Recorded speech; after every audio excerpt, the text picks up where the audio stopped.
My parents forced me to give my apartment to my brother. You have a job, and he has a young wife with a baby on the way. But 6 months later, they secretly sold that apartment and bought a house in Red Clay Hills.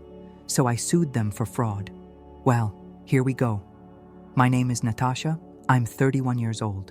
I work as a developer at a Seattle IT startup. But first, let me tell you about my family, because that's where this whole nightmare started. My younger brother Jacob, or Jake as we call him, was always Mom's favorite. For his 10th birthday, he got a brand new bike, while I got hand-me-downs from the thrift store. When he was playing soccer inside the house and broke Mom's crystal vase, a family heirloom from Grandma, somehow I got blamed for not watching him. I was 12, buried in my algebra homework in my room when it happened. But who cared? When Jake wanted to join the soccer league, my parents miraculously found the money. $500 for 6 months, plus uniforms and away games. When I asked to go to music school, just $50 a month for lessons with a tutor, they said, "We can't afford it, sweetie." I started working at 15, handing out flyers at the downtown bus stop. Every weekend, 8-hour shifts on my feet, rain or shine, all for $15 an hour. Meanwhile, Jake got $300 a month in allowance just for existing. He blew it on the arcade and video games, while I saved every penny for school supplies, decent clothes, and the occasional movie with friends. In my senior year, Jake wrecked Dad's Ford Focus, fooling around with his buddies after prom. Dad grumbled a bit for show and then bought him a used Audi. "Boys will be boys," Mom said philosophically. When I asked for help with a car to commute from work to college, Dad laughed it off. "You can take the bus. It builds character." 5 years ago, everything went to hell. Dad got laid off. His company was optimizing. 20 years on the job, and all he got was 2 weeks severance and a pink slip. Mom was working part-time as a cashier at the supermarket, about 20 hours a week. Peanuts, really. One evening, she called me, sobbing so hard I could barely make out the words. "Natasha, honey, I didn't want to burden you," she sniffled. "But we're going to lose the house. We haven't paid the mortgage for 6 months. The bank is already threatening foreclosure." She cried for a good 20 minutes, those gut-wrenching, heartbreaking sobs that made my stomach twist. Then came the question, "Could you help us?" "Just temporarily, until Dad finds something." I'd just been promoted to lead developer, making $180,000 a year. It felt like fate was giving me a sign. "How much do you need?" "Mortgage is $3,500, plus utilities around $800. "I know it's a lot." "I'll set up auto pay." Mom burst into tears again, but this time from relief. "You're saving us, sweetie. We'll never forget this. As soon as Dad gets back on his feet, we'll pay you back every cent." That was 5 years ago. They never paid back a dime. 3 years ago, I bought my own apartment. Nothing fancy. A standard 2-bedroom in the Capitol Hill district, but in a nice building. I scrimped on everything, even while helping my parents. No vacations. I drive a 7-year-old Prius. I ate rice and canned tuna more often than I'd like to admit. Down payment was $150,000. Wiped out all my savings. Mortgage, $500,000 over 20 years. But the apartment was mine. I actually cried when I got the keys, standing in the empty living room. Around that time, Jake was finishing up at the University of Washington. My parents never once mentioned struggling to pay for his tuition. It was the paid program, $16,000 a year. It all came out when Mom let it slip at the New Year's dinner table. Thank God Natasha's helping us, otherwise we couldn't afford Jake's college. I nearly choked on my salad. "Wait, you're using my money for his tuition?" Dad didn't even flinch. "Jake needs an education. It's your duty as the older sister. You had scholarships, he doesn't. We had to give him equal opportunities." I wanted to scream. But what was the point? The money was already gone. $80,000 of my money poured into his degree, and no one thought to tell me. Jake graduated and got a job as a sales manager at some wholesale company. $70,000 a year, but he acted like he was a top exec at Amazon. New clothes, the latest iPhone, weekend trips to Vegas. A year later, he met Alina at some bar on Pike Street. Cute blonde, working as an office manager. 6 months in, he proposed. with a ring my parents definitely paid for, with my money. They threw a family dinner a month before their wedding. I should have been suspicious when Mom made my favorite lasagna. She never cooked what I liked. The whole setup felt staged. Dad in his ironed shirt. Even Jake showed up on time. Natasha, Dad started with this important air after dinner. We need to discuss something big as a family. Jake's getting married, them needing a place to live. My heart sank. I knew where this was going, but I hoped I was wrong. Mom jumped in. Alina's 3 months pregnant. They need stability for the baby. That's great for them, I said carefully. I'm sure they'll find something nice. You can get a decent place if you look in the suburbs. Actually, Dad leaned forward. We think you should let them stay in your apartment temporarily. The words hung in the air. I laughed, thinking it was a joke, but their faces were dead serious. Excuse me? You want me to hand over the apartment I bought with my own money? The one I'm still paying the mortgage on? That's when the show started. Mom's tears, right on cue. We didn't raise you to be like this, Natasha. How can you be so selfish? This is about your niece or nephew, an innocent baby. Dad piled on. We've sacrificed everything for you kids. Your mom busted her back at the supermarket. I worked overtime. And now, when your brother needs help, you turn up your nose. Alina finally spoke up, rubbing her still flat belly. In my family, we have different ideas about kinship. We help each other. But if you want your niece to be born in instability, fine. Enough with the guilt trip. I exploded. You've known Jake for a year. Don't lecture me on family values. Natasha, Mom gasped, apologize right now. For what? For not wanting to give my apartment to your golden boy? Jake finally chimed in. Don't dramatize it, Nat. We just need a leg up to start. You remember how you started out? Oh yeah, I remember. Worked 3 jobs through college. Lived in a roach-infested studio in the industrial district. Saved every penny. What I don't remember is anyone offering me a free apartment. Don't get worked up, Dad cut in. No one's asking for it forever. They'll live there until they save for their own. How long? 6 months, Mom inserted quickly. A year at most. And where do I live? Rent a studio? The neighbor said you can find one for $3,000. Just $3,000 on top of my $3,500 mortgage. Jake'll compensate you, Dad said. Right, son? Jake nodded eagerly. Of course, we'll work it out fair and square. They wore me down for another 2 hours. Mom cried 3 times. Dad questioned my character, my principles, wondered if I was even his daughter, being so heartless. Alina harped on the baby until I wanted to howl. Jake doled out promises of compensation he'd never keep. This is emotional blackmail, I said. So we're agreed? Dad interrupted quickly before I could change my mind. You won't regret it, honey. The next week, I rented a tiny studio, 300 square feet for $3,000 in a building with no real upkeep.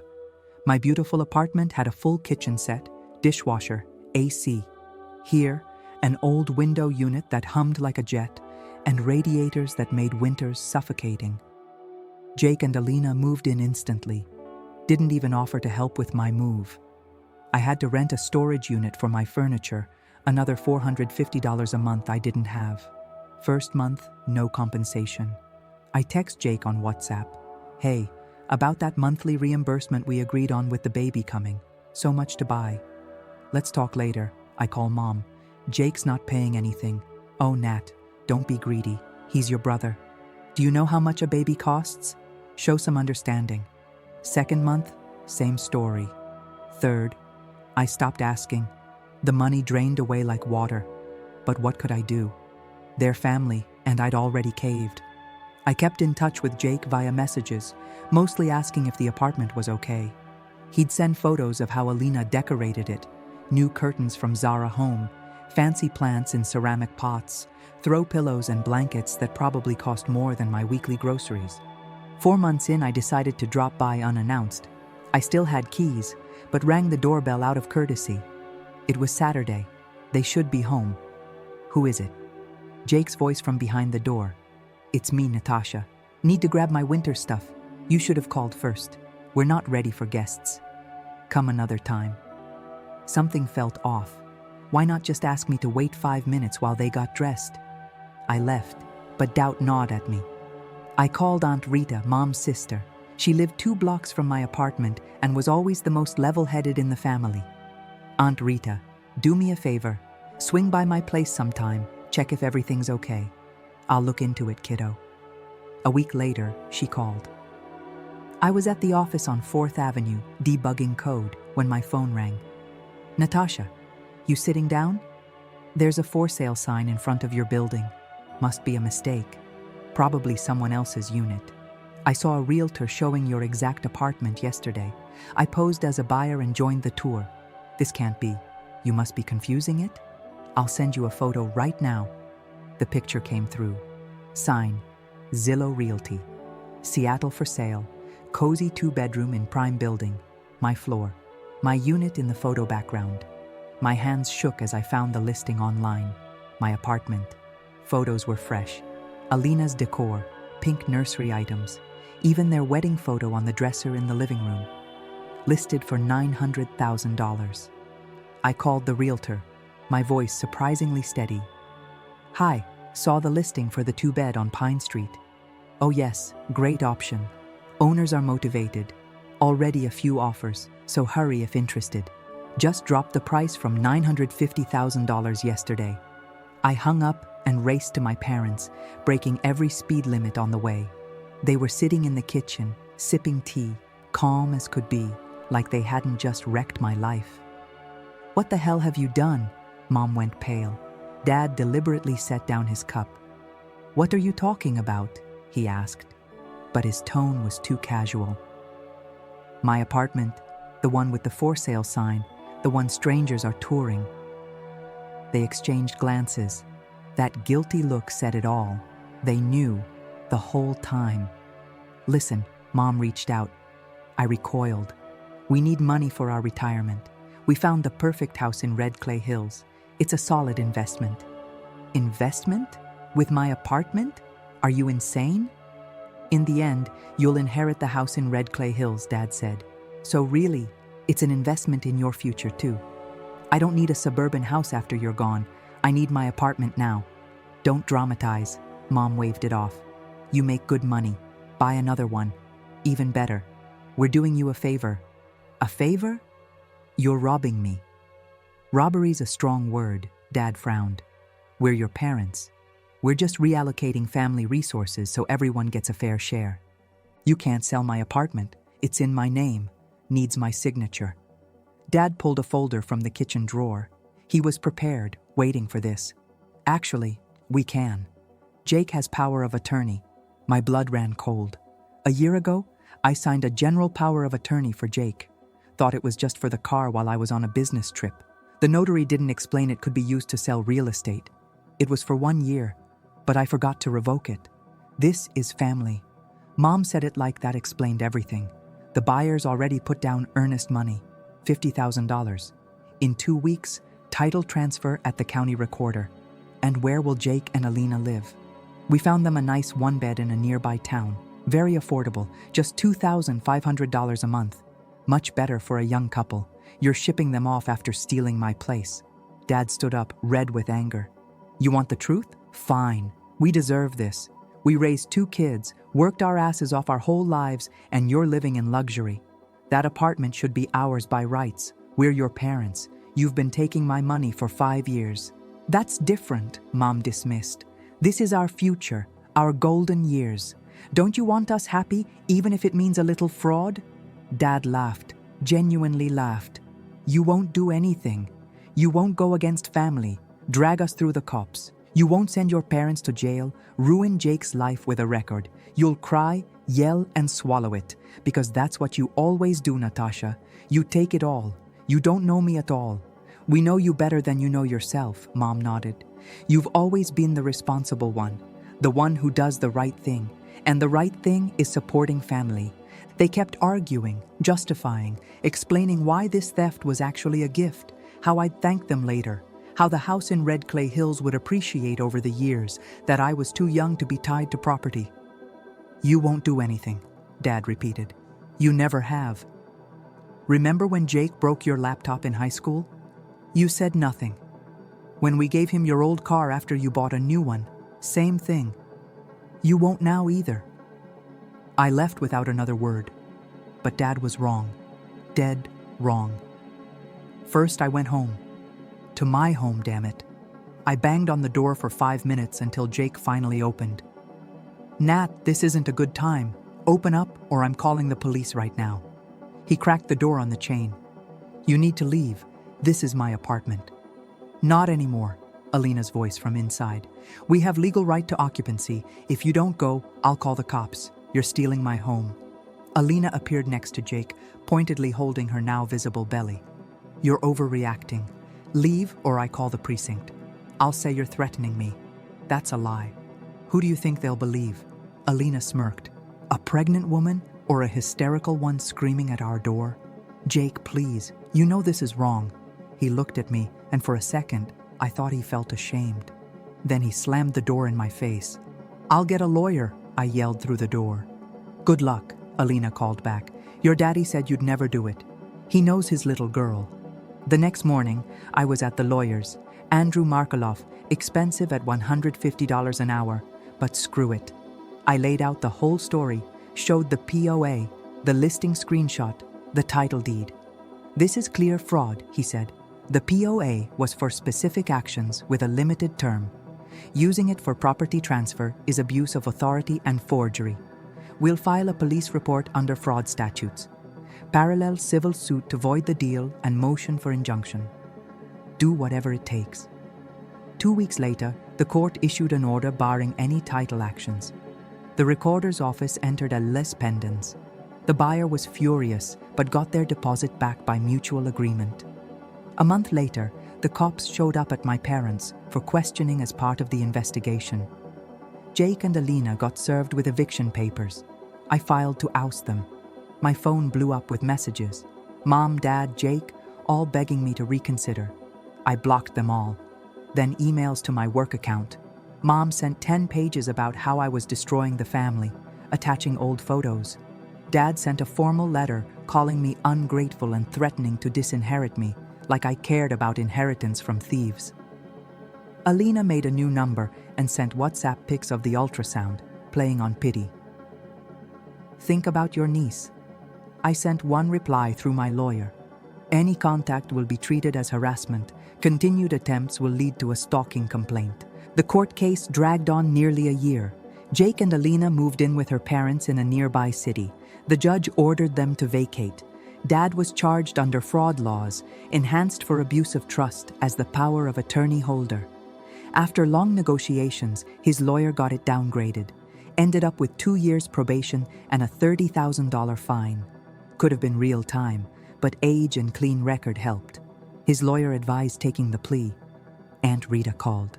Your mom came to me in hysterics. They're losing the house, bank threatening foreclosure. They haven't paid in 6 months. They stopped paying because I stopped sending money. Rita paused. Good Lord, Nat, how much did you give them?